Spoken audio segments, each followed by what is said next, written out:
கர்த்தராகிய நான் உங்களிடத்திலே தினமும் பேசும் பொழுது உங்களுக்கான வார்த்தைகளை நான் சொல்லும் பொழுது என் ஜனமாகிய நீங்கள் அதைக் கேட்பதற்கு தயாராக இருக்க வேண்டும்.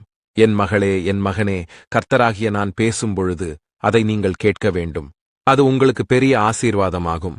என் ஜனமாகிய உங்களுக்கு வேதாகமத்திலிருந்து சொல்லுகிறேன். 2 தெசலோனிக்கேயர் 3 அதிகாரம் 3 கர்த்தரோ உண்மையுள்ளவர், அவர் உங்களை ஸ்திரப்படுத்தி தீமையினின்று விலக்கி காத்துக் கொள்வார் என்று எழுதியிருக்கபடியாக நான் உங்களை தீமைக்கு விலக்கி காத்துக் கொள்வேன். ஏனென்றால் கர்த்தராகிய நான் உண்மையுள்ளவர். என் மகனே, என் மகளே, நீங்கள் வாழக்கூடிய இந்த பூமியானது தீமை நிறைந்த பூமியாகும். நீங்கள் வாழும் இந்த பூமியானது கடைசி காலகட்டத்தில் இருக்கிறது. இதனால் இந்த பூமியில நிறைய தீமையான காரியங்கள் நிறைவேறிக் கொண்டிருக்கிறது. அது மட்டும் இல்லாமல் இந்த பூமியிலே உங்களுடன் வாழக்கூடிய சில மனிதர்கள் உங்களுக்கு தீங்கு விளைவிக்கக்கூடியவர்களாக இருக்கிறார்கள். பிசாசானவன் தீமைகளை செய்வதற்காகவே உங்களுடைய சத்துருக்களை எழுப்பிவிடுவான். ஏனெனில் பிசாசானவன் உங்களை அழிக்க முற்படுவான். என் மகளே, என் மகனே, சில மனிதர்கள் உங்களிடத்தில் மிகவும் அன்பாக பழகுவது போல தெரியும். ஆனால் அவர்கள் உங்களுக்கு தீமை செய்வதற்காகவே உங்களிடத்தில் பழகிக் கொண்டிருக்கிறார்கள். நான் உங்களுக்கு வாக்கு கொடுக்கிறேன். நான் உண்மையுள்ள தேவன். நான் உங்களை பாதுகாக்கிற தேவன். என் ஜனமாகிய உங்களுக்கு நீங்கள் கடந்து வந்த பாதைகளை திரும்பிப் பார்த்தால் அவ்வளவு பேர் உங்களுக்கு தீமைகளை செய்திருப்பார்கள். உங்களுக்கு தொந்தரவுகளை செய்திருப்பார்கள். உங்களுக்கு வேதனையை தந்திருப்பார்கள். உங்களுக்கு துயரங்களை ஏற்படுத்தியிருப்பார்கள். ஆனால் அவைகளையெல்லாம் கடந்து உங்களை வழிநடத்துகிற தேவனாகிய கர்த்தர் நானே.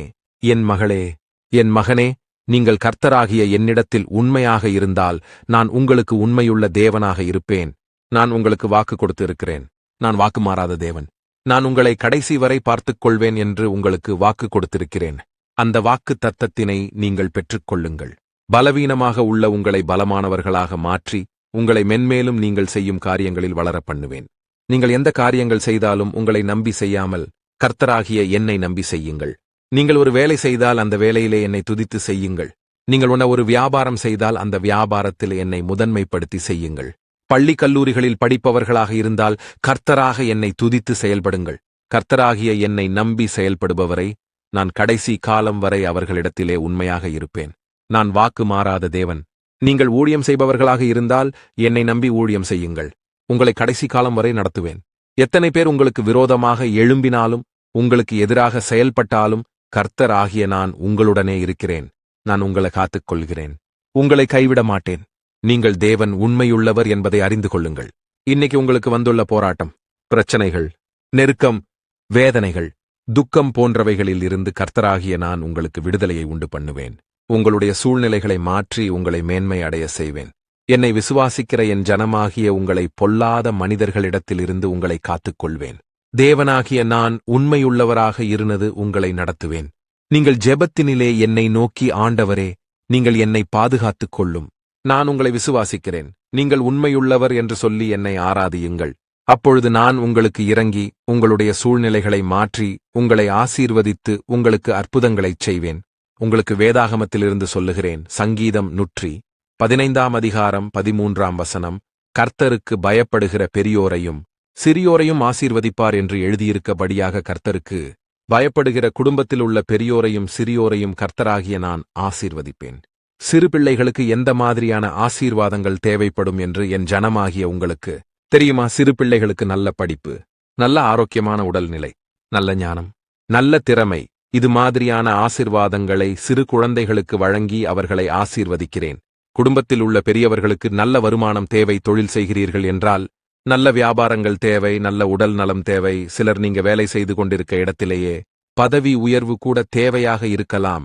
இவைகளை எல்லாவற்றையும் கர்த்தராகிய நான் உங்களுக்கு வழங்கி ஆசீர்வதிக்கிறேன். அதற்கு என் ஜனமாகிய நீங்கள் கர்த்தராகிய என்னிடத்தில் பயந்து இருக்க வேண்டும். என் ஜனமாகிய நீங்கள் உங்கள் உள்ளத்திலே கை வைத்து சொல்லுங்கள், உங்களுக்கு கர்த்தராகிய என்னிடத்தில் பயம் இருக்கிறதா? கர்த்தருக்கு பயந்து நீங்கள் மற்றவருக்கு தீமை செய்யாமல் இருப்பீர்கள். மற்றவரை வேதனைப்படுத்த மாட்டீர்கள். மற்றவரை துன்பப்படுத்த மாட்டீர்கள். மற்றவர்களுக்கு கலக்கத்தினை ஏற்படுத்த மாட்டீர்கள். ஏனால் உங்களுக்கு கர்த்தர் நம்மை பார்த்துக் கொண்டிருக்கிறார் என்ற பயம் உங்களுக்கு இருக்கும். அப்பொழுது நீங்கள் எந்த ஒரு தீமையான காரியத்திலும் ஈடுபட மாட்டீர்கள். என் மகளே, என் மகனே, உங்களுக்கு என்ன ஆசீர்வாதங்கள் வேண்டுமோ அவைகளை நிறைவாக பெற்றுக்கொள்ளுங்கள். என் ஜனமாகிய நீங்கள் தீமையை விட்டு விலகி, கர்த்தரே, நான் உங்களுக்கு என்னை ஒப்புக் கொடுக்கிறேன், நான் யாருக்கும் தீமை செய்ய மாட்டேன், யாருக்கும் பாவங்களை செய்ய மாட்டேன் என்று ஒப்புக் கொடுத்து வாழ்வீர்கள் என்றால் உங்களுக்கு ஆசீர்வாதங்கள் பெருக கிடைக்கும். நீங்கள் விசுவாசத்துடனே சொல்லுங்கள், கர்த்தரே, நான் உங்களை துதிக்கிறேன், ஆராதிக்கிறேன். நீங்கள் என்னை கைவிடாதீர்கள் என்று விசுவாசத்துடனே சொல்லுங்கள். விசுவாசத்துடன் நீங்கள் கேட்கும் பொழுது உங்களுக்கு எந்த ஆசீர்வாதங்கள் உங்களுக்கு வேண்டுமோ அதை உங்களுக்கு அருள செய்வேன். நீங்கள் என்னை நோக்கி ஜெபத்தினிலே, கர்த்தரே, நான் உங்களுக்கு பயந்திருக்கிறேன், தீமையை விட்டு விலகி உங்களுடனே இருக்கிறேன், எனக்கு என்ன மாதிரியான ஆசீர்வாதங்கள் தேவை என்பது உங்களுக்கு தெரியும், எனக்கு அந்த ஆசீர்வாதங்களை நிறைவாய் தரும்படி வேண்டிக் கொள்கிறேன் என்று விண்ணப்பம் செய்யுங்கள்.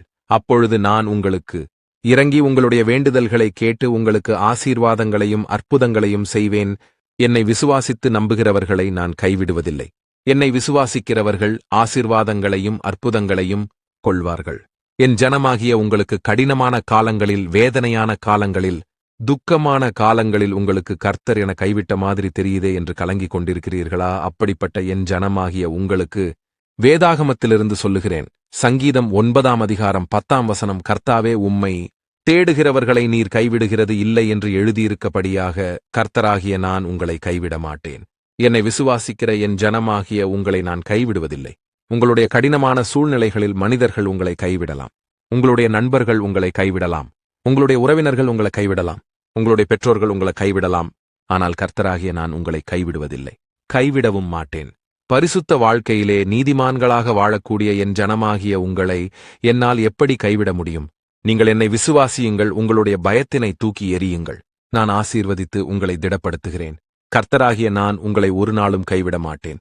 நீங்கள் எந்த காரியத்தினிலே கர்த்தர் நம்மளை கைவிட்டார் என்று நினைக்கிறீர்களோ அதே காரியத்திலே உங்களை பலப்படுத்தி உங்களை அந்த காரியத்தில் உங்களை ஆசீர்வதிப்பேன். இதற்கு உங்களுக்கு தேவையானது ஒன்றே, விசுவாசம் உள்ள ஜெபம். நீங்கள் கர்த்தராகிய என்னை நோக்கி விசுவாசத்துடனே ஜெபித்து உங்களுடைய வாழ்க்கையிலே ஆசீர்வாதங்களை பெற்றுக்கொள்ளுங்கள். உங்களுக்கு வேதாகமத்திலிருந்து சொல்லுகிறேன். 2 கொரிந்தியர் 5:17 ஒருவன் கிறிஸ்துவுக்குள் இருந்தால் புது சிருஷ்டியாகிறான், பழையவைகள் ஒழிந்து போயின, எல்லாம் புதிதாயின என்று எழுதியிருக்கபடியாக என் ஜனமாகிய நீங்கள் எனக்குள் இருந்தால் உங்களுக்கு பழையவைகள் ஒழிந்து எல்லாம் புதிதாக மாறும். ஒருவன் கிறிஸ்துவுக்குள் இருந்தால் மட்டுமே அவனால் நியாயமானவைகளை செய்ய முடியும். நீங்க பாவத்தை விட்டு மனம் திரும்பி எனக்குள் உங்களை ஒப்புக் கொடுத்து என்னை நீங்கள் உங்களுடைய வாழ்க்கையில் ஏற்றுக்கொள்ளும் போது உங்களுடைய வாழ்க்கையிலே என்னால் உருவாக்கப்படுகிற ஆசீர்வாதத்தால் மாற்றம் உண்டாகும். உங்களுடைய வாழ்க்கை புதிதாக மாறி பழையவைகள் எல்லாம் ஒழிந்து போகும். நீங்கள் கிறிஸ்துவுக்குள் உங்களை ஒப்புக் கொடுத்ததினால் உங்களுக்கு இனி மகிழ்ச்சியின் நாட்கள் ஆரம்பிக்கும். உங்களுக்கு வேதாகமத்தில் இருந்து சொல்லுகிறேன். சங்கீதம் 90:15 தேவரீர் நாங்கள் துன்பத்தைக் கண்ட வருஷங்களுக்கும் சரியாய் எங்களை மகிழ்ச்சியாக்கும் என்று எழுதியிருக்கபடியாக உங்களுடைய வாழ்க்கையில் நீங்கள் இதுவரையில் கண்ட துக்கம், துன்பம், வேதனைகள், கலக்கம், நஷ்டங்கள் எல்லாம் நீங்கள் கிறிஸ்துவுக்குள் உங்களை ஒப்புக் கொடுத்து நடப்பதாலும் நீங்கள் என்னிடத்தில் வேண்டியதாலும் நீங்கள் ஆசீர்வாதங்களை பெறுவீர்கள். நீங்கள் என்னை நோக்கி ஜெபத்தினிலே, ஆண்டவரே, நாங்கள் உபத்திரவத்தினையும் துன்பத்தினையும் வேதனையும் கண்டோம். கர்த்தாவே, நாங்கள் துன்பத்தை கண்ட வருஷங்களுக்கு இணையாய் எங்களுடைய துன்பத்தை மாற்றி எங்களை மகிழ்ச்சியாகும் என்று என்னிடத்தில் சொல்லுங்கள். நான் உங்களுக்கு சொல்லுகிறேன், இனிமேல் உங்களுக்கு மகிழ்ச்சியின் நாட்கள் உண்டாகும் என்று நான் உங்களுக்கு வாக்கு கொடுக்கிறேன். நீங்கள் இன்றிலிருந்து மகிழ்ச்சியை பார்க்கப் போகிறீர்கள். நீங்கள் துன்பத்தைக் கண்ட வருஷங்களுக்கு சரியாக மகிழ்ச்சியை நீங்கள் காண்பீர்கள்.